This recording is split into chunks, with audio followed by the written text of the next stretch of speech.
어느 의과대학 교수가 그런 말을 했다고 합니다. 어느 남자 환자가 수술한 다음에 이 환자가 다시 살아날 건지 살아나지 못할 건지를 알아볼 수 있는 간단한 방법이 있다. 수술해서 이제 아직 건강이 성하지 못한 환자가 있는 병실에 아주 예쁜 간호사가 들락거릴 때, 그때 그 환자가 그 간호사에게 관심을 보이면 살아날 사람이고, 아무런 관심이 없으면 희망이 없다고 이 사람은 그렇게 말했다고 합니다. 남자들의 끼는 말리지 못합니다. 여러분들에게 최대 관심사는 뭡니까? 무엇이 여러분들에게 있어서 가장 큰 마음의 소원이고 또 이루어지길 바라는 가장 간절한 염원입니까? 지난 한 주간 동안 우리나라 대한민국 사람들의 가장 큰 관심사는 아마도 지방선거였을 것입니다. 누가 이 지역을 다스릴, 이 지역을 이제 행정을 맡아서 일하게 될 지도자가 되느냐 하는데 많은 사람들의 초미의 관심이 쏠려 있었습니다. 선거 과정에서 이제 과열 경쟁으로 인한 상호 비방과 또 혼탁함이 없지 않아 있었습니다만은, 그런 이 선거가 큰 부정 없이 이제 이 선거가 치러졌다면 또 새로 뽑힌 지도자를 중심으로 지역의 안정과 발전을 도모해 가야 될 것이 우리들 국민들의 또 책임이며 또 우리들의 마땅한 이제 자세가 될 것입니다. 하나님의 은혜와 또 성도 여러분들의 기도 덕분에 지난 주일 저녁에 출발해서 어제 낮에 이스라엘 성지순례를 무사히 잘 마치고 삼심이 잘 돌아왔습니다. 성경으로만 대하던 예수님 행적을 직접 현장에 잘 눈으로 대하면서 예수님이 얼마나 척박한 땅에, 그리고 갈등과 그리고 대립이 심한 곳에 오셔서 그곳에서 예수님이 고난 받으시고 그리고 십자가에 못 박혀 죽으시고 또 부활하시고 승천하셨는가 하는 신앙의 역사의 현장을 돌아볼 수 있는 이 기회였습니다.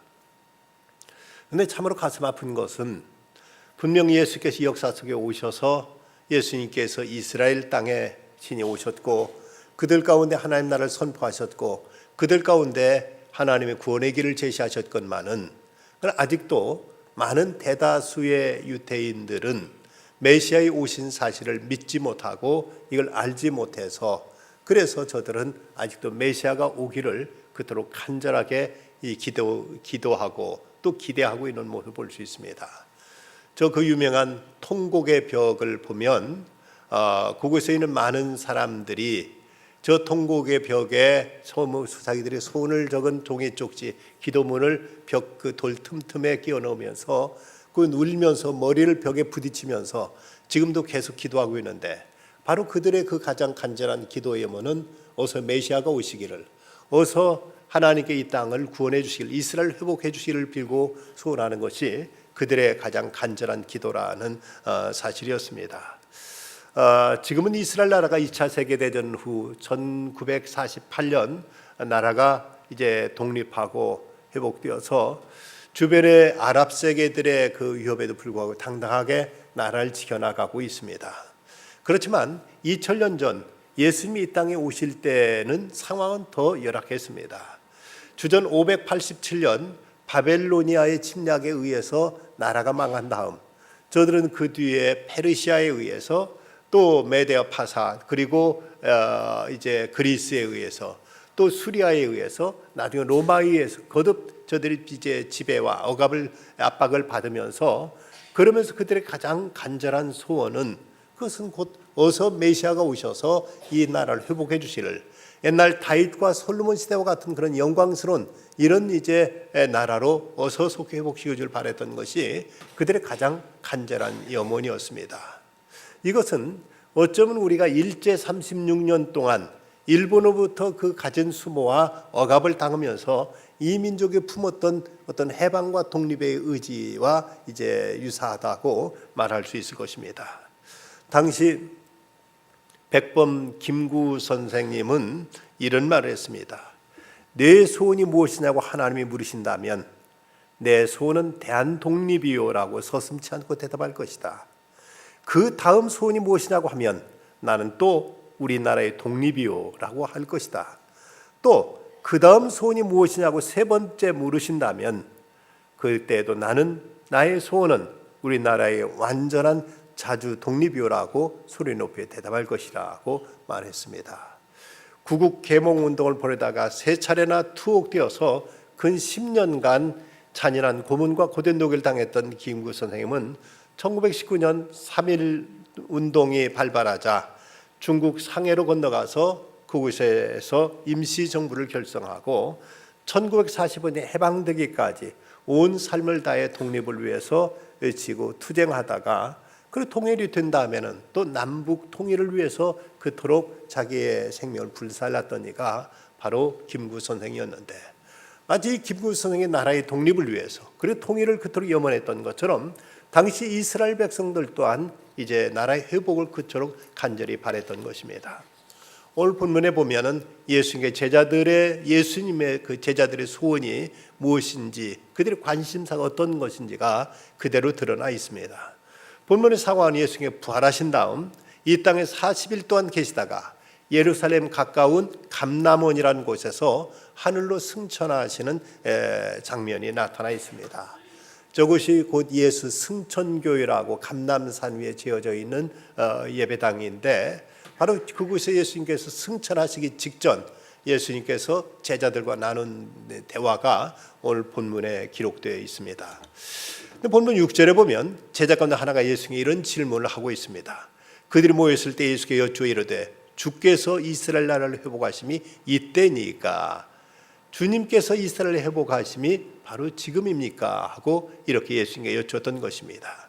여기서 이 제자들이 물었던 이스라엘 독립과 해방의 때가 언제냐는 것, 이것은 당시 로마의 지배하에 있었기 때문에 저들에게서 가장 간절한 소원은 바로 나라의 회복, 나라의 독립이 저들에게 있어서 간절한 염원이었고, 이것이 저들에게 가장 큰 관심사였기 때문에 예수님께 승천하신 이 자리에서도 저들의 지금 질문, 저들의 관심사는 바로 여기에 이제 쏠려 있었던 것입니다.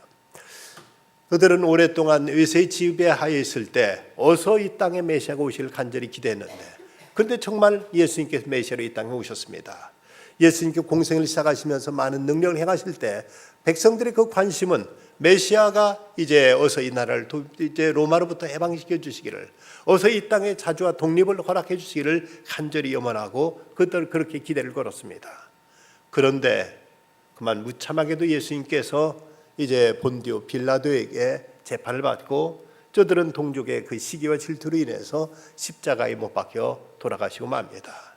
저들의 부풀었던 꿈과 기대는 그저 수포로 돌아갔고, 저들은 메시아를 통해 이 땅에 이제 새로운 나라가 이제 회복되지 않을까 기대했던 그들의 기대는 그만 저들은 물거품처럼 그대로 연기처럼 안개처럼 사라져버리고 말았습니다. 이제 모든 게 다 끝났다, 이제 더 이상 아무런 기대할 것도 희망할 것도 없다 하고 이렇게 낙심해 있을 때, 그런데 바로 예수님께서 이제 무덤에 묻히신 사흘 만에 다시 부활하신 것입니다. 그러자 제자들의 관심, 제자들의 그 희망과 소원은 또 다시 뜨겁게 불타오르게 됩니다. 야, 이렇게 죽음까지도 이기고 살아나신 분이라면 그렇다면 능히 이 나라를 로마로부터 다시 독립시켜 주지 않을까, 이 나라를 다시 해방시켜 주지 않을까 하는 이런 부푼 꿈과 기대를 저들이 한껏 마음에 품었던 것입니다. 그래서 예수님께서 지금 이제 이 땅에서 부활하셔서 40일 동안 보내신 다음에, 그리고 예수님께서 승천하시는 그 자리에서 저들은 주께서 이스라엘을 회복하심이 이때입니까? 하고 이렇게 묻고 있습니다. 이건 저들의 가장 간절한 염원이었고 가장 절실한 문제이기도 했습니다. 주님의 십자가 승리 이루시는 아무런 고통이 없고 가난이 없고 그리고 전쟁이 없는 이런 메시아 나라가 임하지 않겠는가 하는 이런 소원이 저들의 마음속에 이 질문 가운데 그대로 배어있는 모습을 배울 수가 있습니다. 이 질문에 대해서 예수님은 뭐라고 대답하시고 어떻게 반응하셨는가? 먼저는 예수님 제자들이 이스라엘의 회복에 대해서 관심 갖는 그 자체를 예수님께 나무라지 않으셨습니다. 본문에 보면 예수님은 주께서 이스라엘 나라를 회복하심이 이때입니까? 그 묻는 질문에 대해서 때와 시기는 아버지께 자기 권한을 주셨으니 너희가 알 바 아니오라고 말씀하셨습니다. 이 말씀은 너희는 이런 세속적인 문제에 왜 그렇게 관심 갖느냐, 이런 생각하지 말라는 이런 이제 부정적인 말씀은 아닙니다.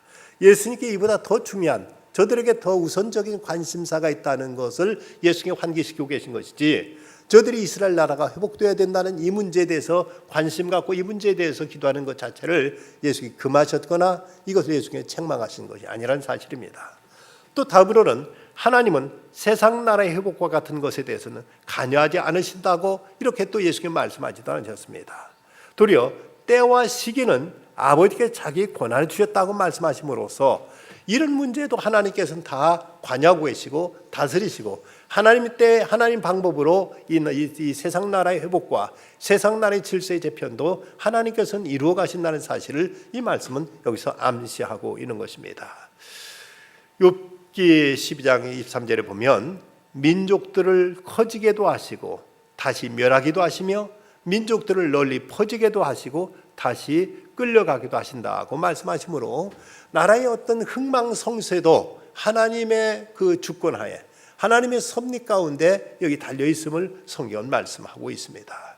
세상의 사람들의 의지와 사람들의 어떤 권력과 사람들의 어떤 생각과 사람들의 어떤 그 뜻에 의해서 움직이는 것 같지만 그러나 그 역사의 배후는 하나님의 섭리, 하나님의 주권 가운데 세상이 움직인다는 사실을 성경은 여러 곳에서 말씀하고 있습니다. 2차 세계대전 중 윈스턴 처칠과 프랭클린 루즈벨트는 나치즘과 파시즘을 이기기 위해서 영국과 미국을 이끌었던 위대한 지도자들이었습니다. 그런데 이 두 사람은 2차 대전이 일어나기 전에 저들은 하마터면 생명을 잃을 뻔했던 적이 있었습니다. 1931년 12월 처칠은 뉴욕 5번가를 건너가다가 그만 차에 치여서 교통사고를 당했습니다. 그러면 1933년 12월 마이애미에서 루즈벨트를 암살하려고 총을 쏜 그 총알이 그를 비껴나가서 그 옆에 있던 다른 사람을 죽게 됐습니다. 이 두 지도자는 그때 죽을 수도 있었지만 하나님은 저들을 살리심으로 저들을 통해서 2차 대전이라는 이런 이제 세계적인 재난을 극복하고 이것을 이제 헤쳐나갈 수 있는 이런 일꾼들을 삼으시기 위해서 저들을 그 위기 가운데서 하나님께서 살려주셨던 것입니다. 하나님 나라의 지도자들과 그리고 이제 세계 역사를 그 모든 흥망성쇠를 하나님은 주장하신다고 성경은 말씀하십니다. 그러면서 예수님은 제자들이 이것보다 더 크게 더 먼저 더 크게 관심 가져야 될 관심사가 따로 있다고 이렇게 말씀하십니다. 제자들이 질문에 예수님은 때와 시기는 아버지께 자기 권한을 주었으니 너희 알 바니요 오직 성령이 너에게 임하시면 너희가 권능을 받고 예루살렘과 온 유대와 사마리아 땅 끝까지 이르러 내 증인이 되리라고 이렇게 말씀하십니다.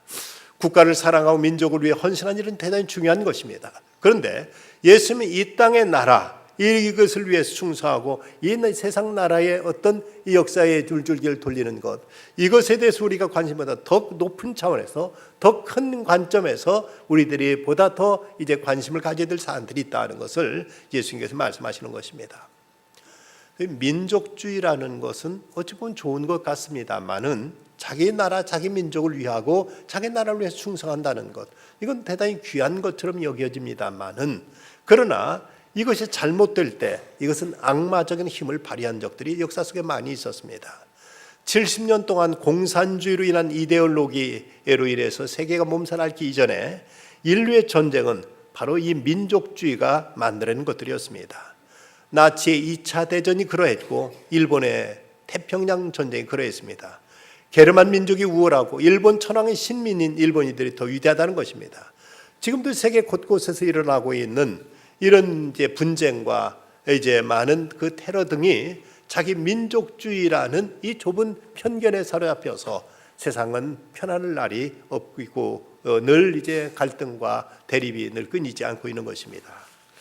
크리미아 전쟁 때 나이팅게일은 프랑스나 영국, 러시아 어느 나라 사람도 관계없이 부상당한 사람들을 다 이제 저들을 데려다 치료해주고 저들을 위해서 사랑의 손길을 펼쳤습니다.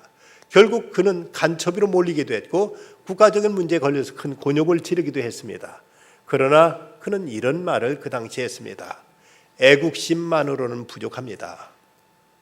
정의가 먼저요, 진리가 먼저요, 평화가 먼저요, 사랑이 먼저이지 애국심만으로는 부족합니다. 여러분 우리가 참 깊이 생각해야 될 귀한 그의 명언입니다. 그럼 여기서 예수님께서 유언과도 같은 마지막 당부의 말씀을 하시는데 3절에서 예수님은 제자들에게 하나님의 나라 일을 말씀하신 다음 이어서 이제 예루살렘을 떠나지 말고 내게 들은 바 아버지께 약속하신 기다리라 하고 4절에서 이렇게 말씀하셨습니다. 여기서 내 아버지 약속하신 것이 뭘까? 이건 바로 요한복음 14장에서 말씀하셨던 보혜사 성령에 대한 말씀입니다. 내가 아버지께 구하겠으니 그가 또 다른 보혜사를 너에게 주사 영원토록 너희와 함께 있게 하리라. 바로 예수님의 제자들이 받게 될 그 성령을 말씀하셨고, 그리고 여기서 그래서 너희들은 예루살렘 떠나지 말고, 그리고 너희 아버지께서 약속하신 것을 너희에게 임할 때까지 기다리라 하고 이렇게 말씀하심으로 제자들이 가져야 될 궁극적인 관심사가 뭔가를 예수님께서 여기서 말씀하신 것입니다. 그러면 제자들이 최우선적으로 지향해야 될 것이 무엇이냐? 여기서 예수님은 세 가지로 말씀하고 있는데 그 첫째는 성령을 받으라 하고 말씀하십니다. 오직 성령이 너에게 임하시면 먼저 성령을 받아야 될 것을 말씀하십니다.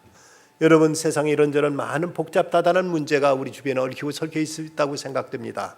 그런데 가장 심각한 문제는 어떤 문제라고 여러분 생각하십니까? 언젠가 D.L. 무디는 그런 말을 한 적이 있습니다. 세상에 가장 큰 골칫거리는 이 모자 밑에 있는 이 사람의 문제다고, 바로 자기 자신이 세상에 가장 그 골치이다, 자기 문제가 가장 심각한 문제라고 이렇게 얘기했습니다. 역사가 어떻고 나라가 어떻고 이제 별별 생각들 많이 합니다만은 그 어떤 것도 내 자신의 문제보다 더 심각하고 더 중요한 문제는 없습니다. 그렇다면 내 자신을 고치고 내 자신을 변화시킬 수 있는 것은 과연 무엇인가? 이것이 인간의 의지만 가지고 인간의 노력만 가지고 이것이 과연 가능한 일이냐 하는 것입니다. 내 생각도 내 주장도 내 목적도 방법도 성령께서 주도하실 때 우리는 온전히 새 사람이 될 수가 있습니다.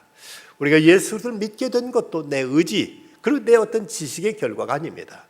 성경에 보면 그럼 내가 너에게 알리노니 하나님이 영으로 말하는 자는 누구든지 예수를 저주할 자라 하지 아니하고 또 성령을 아니하고는 누구든지 예수를 주시라 할 수 없느니라 하고 말씀하셨습니다. 그러고 보면 성령께서 우리 마음을 감동해 주시고 우리에게 계시형을 주시지 않으면은 예수 그리스도를 알고 믿는 것도 불가능하다는 것입니다. 베드로가 죽기까지 예수를 따르겠다 큰 소리 쳤지만 끝내 예수님을 3번이나 모른다고 부인했던 그였는데, 그가 나중에는 그 원수들 앞에 담대히 복음을 전할 수 있게 된 이런 변화의 그 원동력이 무엇이었는가? 바로 그가 성령 충만을 받았기 때문이었습니다.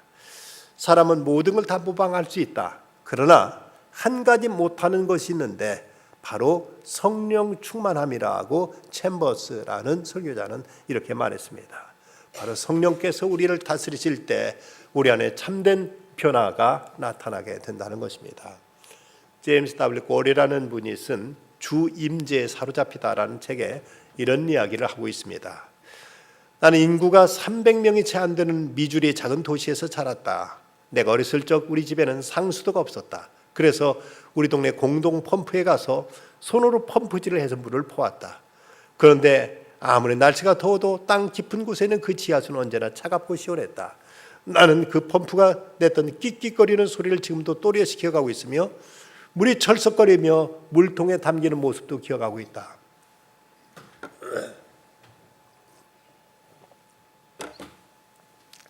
그리스도인인 우리는 여러 면에서 우물과 같다. 우리 각 사람의 깊은 곳에는 샘이 있다. 거기에는 생수가 끊임없이 쏟아져 나온다. 그것의 근원은 하나님이시다. 우리 영혼 깊은 곳에서 물을 길어 물통을 가득 채울 때 그것은 우리를 새롭게 하고 우리에게 새 힘과 새 생명을 줄 뿐 아니라 그것을 함께 나는 모든 사람들에게도 동일하게 유익을 준다. 나는 내가 하나님 앞에서 영혼이 잠잠하게 할 때 나는 내면의 깊은 곳으로 들어가 물통을 내려놓게 된다. 그러면 주님은 그 물통에 물을 가득 채워주신다. 나는 그 물통을 다시 들어올린다. 그렇게 예수님이 물이 나의 영혼을 촉촉 적시며 또 나를 통해 다른 사람들의 영혼도 적신다. 외부로 가기 위해서 난 먼저 내 내면을 향해 가야만 한다.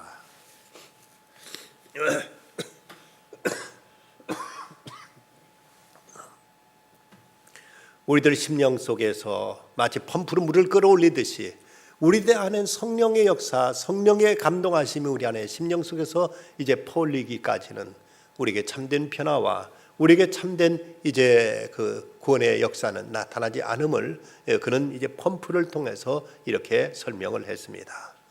두 번째 예수님이 하신 말씀은 권능을 받아야 된다고 또 말씀하십니다.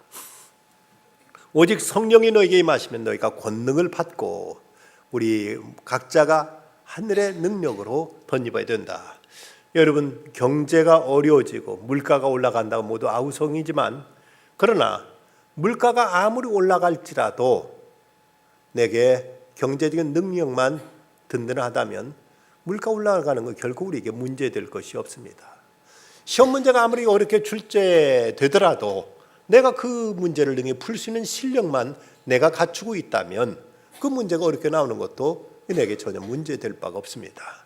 중요한 것은 내게 능력이 있느냐 없느냐 하는 것입니다. 세상을 이길 수 있는 능력, 마귀의 시험과 우리를 넘어뜨리는 악한 세력을 물리칠 수 있는 능력이 우리에게 이제 주어져 있느냐 하는 이것을 우리는 생각해야 됩니다. 능력만 있다면 어떤 어려움도 딛고 일어서서 더 크게 도약할 수 있는 기회를 삼을 수 있습니다. 문제는 그런 능력이 우리에게 있느냐. 우리는 민족의 앞날과 국가의 미래를 위해서도 내가 먼저 능력을 갖출 때 세상은 이제 변화될 수 있고 우리를 통해서 이 땅에 놀라운 하늘의 역사는 나타날 수가 있게 되는 것입니다. 미국 텍사스주에 예이츠 프리라는 그 유명한 유전이 있다고 합니다. 그 유전은 이런 재미있는 일화가 소개되고 있습니다. 1930년대 예이츠라는 사람의 목장을 운영하고 있었습니다. 그런데 그만 이제 그 목장이 그 많은 부채에 시달리면서 급기야는 빚을 제때 갚지 못해서 목장을 이제 팔아야 될 이런 위기에 처하게 됐습니다. 가족들의 의식주조차도 해결할 수 없이 정부의 보조금을 근근히 생활하고 있었는데 근데 어느 날 석유회사에서 나온 그 지질 관측단이 예이츠 목장에 석유가 매장될 가능성이 높다고 이렇게 말하면서 시추 작업 허가를 요청했습니다. 예이츠는 별 이제 그 기대 없이 그저 계약을 했는데 근데 놀라운 역사가 나타납니다. 거기서 그만 엄청난 양의 석유가 쏟아져 나오기 시작한 것입니다. 하루에 8만 배럴의 석유가 나왔는데 이걸 금액으로 한 사람은 하루에 250만 달러, 약 30억 원이 해당되는 이런 엄청난 석유가 쏟아져 나오기 시작한 것입니다. 그것은 하나의 시작에 불과했습니다. 그 석유 회사가 추정하기를 약 30년 동안 이 석유는 계속해서 뿜어나올 것이라는 이런 진단이 나왔던 것입니다. 이제껏 그는 석유로 출렁이는 호수 위에 살면서도 그는 찢어지게 가난한 생활을 면치 못하고 있었습니다. 그에게 있어서 문제는 무엇이었는가? 자기 땅 아래 석유가 매장되었다는 사실을 몰랐다는 것입니다.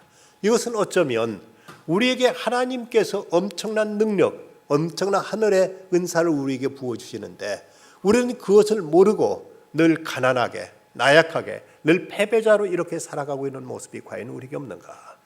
하늘의 능력에 잇대어 살게 될 때 어떤 어려움과 고난 속에서 능력이 이길 수 있는 힘과 그 권세가 우리에게 주어질 터인데 우리는 그 사실을 믿지 못하고 그 사실을 인정하지 못해서 늘 우리는 가난하게, 무능하게, 늘 패배자로 이렇게 살아가고 있는 모습이 우리에게 있지 않느냐 하는 것입니다. 하루하루 힘들고 어렵게 살고 있다면 우리 안에 계신 성령 하나님을 의지하면서 매일 승리하는 인생을 살아갈 수 있어야 될 것입니다. 세 번째는 그리스도의 증인이 될 것을 말씀하십니다. 예루살렘과 온 유대와 사마리아 땅끝까지 이르러 내 증인이 되리라. 예루살렘뿐만 아니라 온 유다와 사마리아 그리고 땅끝까지 이르러 그리스도의 증인이 될 것이라고 말씀하십니다. 이 말씀은 선민으로서의 특권과 유대인이란 편협한 국수주의와 폐쇄적인 민족주의를 넘어서서 전 세계를 품은 그리스도로서 세상을 살리고 세상을 구원할 이런 사명, 이런 이제 역사가 저들을 통해서 나타나게 될 것을 예수님은 말씀하신 것입니다. 여러 해 전에 스티븐 스필버그 감독의 이야기가 영화로 감독이 영화를 만들어서 전 세계에 큰 감동을 주었던 쉰들러 리스트를 여러분 기억하실 것입니다. 예루살렘의 지카론 언덕에 가보면 저곳에 오스카 신들러의 묘지가 있는데 저 오스카 신들러의 저 묘지 자리 저기가 세계에서 가장 비싼 묘지로 알려져 있다고 합니다. 아무리 돈이 많은 사람도 저기에 묻힐 수 없다는 곳, 그 유명한 야드 바셈이라는 곳에 그 묘지가 이제 묻혀 있는데 저 유명한 오스카 신들러 그는 자기의 처음에는 그 나치와 손잡고 돈을 벌기 위해서 폴란드 출신으로서 공장을 짓고 거기에 이제 독일 사람과 같이 야합해 가지고 치부를 이제 꿈꿨으나 그 나치에서 얼마나 많은 유대인들이 무고하게 학살당하고 있는 그 참상을 본 다음 그 마음이 바뀌어져서 자기 회사의 많은 유대인들을 이제 그 서류를 때론 조작하고 또 나치한테 뇌물을 주고 해서 그들을 끌어들여 가지고 그들을 무려 이제 1200명 가량을 살려내게 됩니다. 그 쉰들러라는 사람이 살려내기 위해서 쭉 명단을 기록했던 것을 쉰들러 리스트라고 하는데 그 쉰들러에 의해 가지고 살아난 사람들 그 후손까지 합치면 약 6,000명을 살려냈다고 이렇게 전해지고 있습니다. 그래서 홀로코스트 기념의 동산 야드바셈의 열방 의인들의 거리에 그의 이제 그를 위한 기념 숙소가 되어 있고 거기에는 유대인들의 탈무드의 금원인 이런 글귀가 새겨져 있습니다. 누구든지 한 사람의 생명을 구하는 자는 전 세계를 구할 것이다. 그렇습니다. 한 사람을 살려낼 때 이것이 세계를 구하는 길이고 이것이 세상을 변화시키는 첩경임을 우리는 알아야 될 것입니다. 정치를 바꾸고 지도자를 바꾸고 많은 걸 바꿔야 된다고 얘기들 합니다. 물론 이런 것도 필요할 수 있고 이런 것도 우리가 지향해야 될 문제 중 하나입니다. 그러나 보다 더 근원적인 변화는 한 영혼 한 영혼 한 생명 한 생명이 그리스도 안에 거듭난 그리스도로 이제 변화되어질 때 저들을 통해 역사가 새로워지고 저들을 통해서 세상은 달라지게 될 것입니다. 그러면 어떻게 우리가 이런 성령의 능력을 받아서 그리스도의 증인이 될 수 있는가? 먼저는 우리가 회개할 때 성령이 임한다고 성경 말씀하십니다. 베드로가 가르쳐 너희가 회개하여 각각 예수 그리스도의 이름으로 세례를 받고 죄사함을 얻으라. 그리하면 성령을 선물로 받으리라 하고 성경이 약속하고 있습니다. 나의 모든 아집, 나의 모든 이제 그 과거의 죄악들, 이 모든 하나님 앞에 회개하고 하나님 앞에 도설하게 될 때 이런 가운데 성령이 우리를 다스리시고 성령께 우리를 변화시킨다는 것을 성경은 말씀하고 있습니다. 칼 힐티는 말하기를 인간의 모든 행동 중 진솔한 회개야말로 가장 성령을 기쁘게 하시는 것이다. 그런데 인간이 성령 충만을 받지 못하는 가장 큰 이유 중 하나는 바로 회개를 하지 않는 데 있다고 이렇게 말한 적이 있습니다. 내 자신을 비울 때, 내 자신을 부정할 때 하나님께서 우리를 다스리심으로 우리는 하나님의 영에 사로잡힌 바 되어질 수 있다는 것입니다. 두 번째는 하나님의 말씀을 들을 때 성령이 임하게 됩니다. 사도행 10장 44절을 보면 베드로가 이 말을 할 때 성령이 말씀 듣는 모든 사람들에게 내려오셨다고 이렇게 기록하고 있습니다. 우리가 하나님의 영에 감동되기 위해서 한 번이라도 더 말씀을 가까이 하고 말씀을 같이 대하는 이 공동체에 같이 참여하고 같이 공예배에 나와서 하나님의 그 말씀을 사모하게 될 때 이런 말씀을 듣는 중에 성령께서 우리에게 임하신다고 성경에 말씀합니다. 그리고 무엇보다도 뜨겁게 기도하는 자리에 성령을 임하신다고 말씀하십니다. 마음을 같이 저녁 기도에 힘쓰니라. 오순절에 되어 저들이 함께 모여서 기도하는 중에 성령이 임하셨다면 오늘도 우리가 하늘의 능력이 덧입기 위해서 우리는 모여서 뜨겁게 기도하는 그 자리에 성령께서 임하셔서 사람들을 변화시키고 사람들에게 하늘의 권능을 부어준다고 성경은 약속하고 있습니다. 제자들의 관심은 이 땅에 있었고 나라의 어떤 정치적인 회복 이것만이 그들의 관심이었습니다. 그러나 예수님의 관심보다 더 높은 데 있었던 것입니다. 너희들이 먼저 성령 받아야 된다. 그리고 권능을 덧입게 되어서 그리고 이제 내 증인이 되면 이를 통해서 나라의 회복도 역사의 변화도 새롭게 이루어질 것이라고 예수님은 말씀하고 있습니다. 예수님의 관심은 어느 때든지 하나님 나라에 있습니다. 그랬기에 처음 이 땅에 오셔서 공생애를 시작하시며 해주셨던 말씀도 회개하라 천국이 가까웠다 말씀하셨고 그리고 세상을 떠나실 때도 예수님 하셨던 말씀은 역시 하나님의 나라에 대한 것을 지금 말씀하시며 승천하시게 되는 것입니다. 1700년대 불란서는 혁명과 반혁명에 계속되는 혼란 속에 수많은 사람들이 단두대에서 이슬로 사라져 갔습니다. 편안한 가정이 없었고 편안한 사회가 없었고 편안한 그런 날들이 없이 매일 사람이 죽고 죽이고 하는 이런 피해 숙청들이 계속되고 있었을 때 같은 시기에 영국은 이런 혼란을 겪지 않게 됩니다. 물론 당시 영국도 부패하고 여러 가지가 타락했던 것은 마찬가지였습니다. 그런데 당시 영국에는 요한 웨슬레라든지 조지 휘필드 같은 사람이 있어서 나라의 모든 어려움과 아픔을 끌어안고 하나님 앞에 눈물로 회개하면서 나라의 회복을 위해서 기도하는 사람들이 있었습니다. 하나님은 저들의 기도를 들으시고 이 영국을 모든 혼란으로부터 이런 피해 숙청으로부터 저들을 지켜주셨고 저들이 혁명이 아닌 바로 경건운동과 저들의 하나님께 대한 신앙의 결단을 통해서 나라를 새롭게 하나님께서 변화시켜 주심으로 이때 기반에서 영국은 세계 해질 날이 없는 이런 나라로 발돋움할 수 있는 힘을 축적할 수 있었던 것입니다. 우리에게 진정 나라를 변화시킬 수 있는 길이 무엇인가? 역사를 새롭게 할 수 있는 길이 무엇인가? 오직 성령 충만함 받아서 권능을 덧입게 되고 그리스도의 증인된 삶을 살아갈 때 여기서 하나님은 이 역사를 새롭게 하시며 나라를 또한 하나님께서 구원해 주실 것입니다. 1800년대 중반 스위스 출신의 크리스천 실업가요 명망 있는 은행가가 있었습니다. 그는 그리스도인이긴 했지만 재물에 대한 강한 유혹으로 인해서 그는 어떤 신앙의 경건보다는 세속적인 어떤 출세와 세속적인 부를 더 그는 추구하고 있었습니다. 당시 그 시대 속에서 유럽에서 최로 가장 막강한 권력을 가지고 있던 사람은 누구보다 프랑스의 나폴레옹 대제였습니다.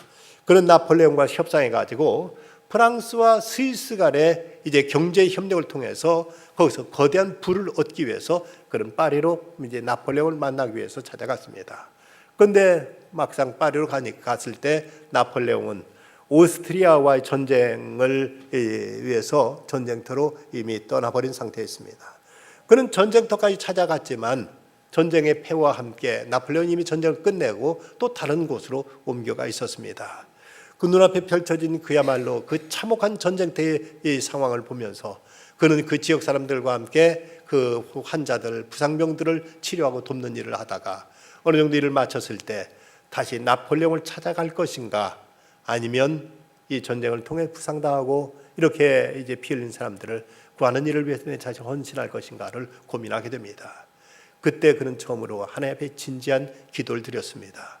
그 기도가 끝났을 때 그의 마음속에는 새로운 꿈이 이제 그 마음속에 솟구쳤습니다. 전쟁 중 아군과 적군을 물러나고 부상당한 모든 사람을 돌보며 이를 통해 인류가 화해하는 평화를 꿈꾸는 이런 새로운 꿈을 꾸게 됩니다. 바로 이 순간 국제 적십자 운동이 탄생한 순간이었습니다. 그리고 이 사람의 이름은 그 유명한 앙리 듀냥입니다. 그는 돈 버는 것이 그의 꿈이었고 그의 가장 큰 관심사였지만 그 환자들의 비참한 모습들과 저들에게 그 도움의 손길이 필요하다는 사실을 깨달았을 때 하나님께 기도할 때 성령은 그 마음을 감동하셨고 하나님 그를 통해서 이 세상의 모든 전쟁의 참상과 모든 재난의 현장마다 그들에게 그리스도의 사랑의 손길을 펼칠 수 있는 이런 국제기구를 탄생시키셨던 것입니다. 오늘 구약의 말씀에 보면 그가 내게 대답하여 이르시되 여호와께 스룹바벨에게 하신 말씀이 이러하니라. 만군의 여호와께 말씀하시되 이는 힘으로 되지 아니하며 능력으로 되지 아니하고 오직 나의 영으로 된다고 말씀하십니다. 이 말씀은 이스라엘의 회복에 대한 예언인데 이 일은 사람의 힘이나 능력으로 되는 것이 아니라 오직 하나님의 영으로 된다고 말씀하십니다. 주님은 말씀하십니다. 때와 시기는 아버지께 자기 고난을 주셨으니 너희 알 바 아니요 오직 성령이 너희에게 마시면 너희가 권능을 받고 예루살렘과 온 유대와 사마리아와 땅 끝까지 이르러 내 증인 되리라. 우리가 무엇보다 성령 충만한 받기를 간절히 소망하고 그러면서 우리가 기도의 심씀의 말씀을 가까이 하는 중에 하나님의 권능을 덧입어서 사람을 살리고 세상을 변화시키는 참된 역사의 주역으로 우리가 쓰임받도록 다시 한번 우리는 이 성령 강림절을 맞아서 성령 충만을 우리의 최우선적인 관심사로 삼고 이를 위해서 기도하며 이를 위해 우리 자신을 드림으로 역사를 변화시키는 창조적인 신앙인의 모습을 이 땅에 드러낼 수 있어야 되겠습니다. 기도하십시다. 거룩하신 하나님, 나라가 혼란하고 세상은 많은 전쟁과 갈등과 많은 비극적인 일들은 늘 끊임없이 일어나고 있습니다. 어떻게 누구를 세워야만 역사가 달라지고 세상이 변화될까를 고심하고 있는 저희들이지만, 그러나 주님은 때와 기간은 너희 알 바 아니요 오직 너희는 성령에게 성령이 마시면 내가 권능을 받고 예루살렘과 온 유대와 사마리아 땅 끝까지 이런 내 증인이 되리라고 말씀하십니다. 무엇보다 성령 충만한 받기를 갈망하게 하여 주시고, 그리하여 권능을 덧입어서 세상에 그리스도를 전하여 세상을 살려내는 역사의 주역들이 다 될 수 있도록 주의 영으로 저희들을 충만케 하여 주시옵소서. 예수님의 이름으로 기도드리옵나이다. 아멘.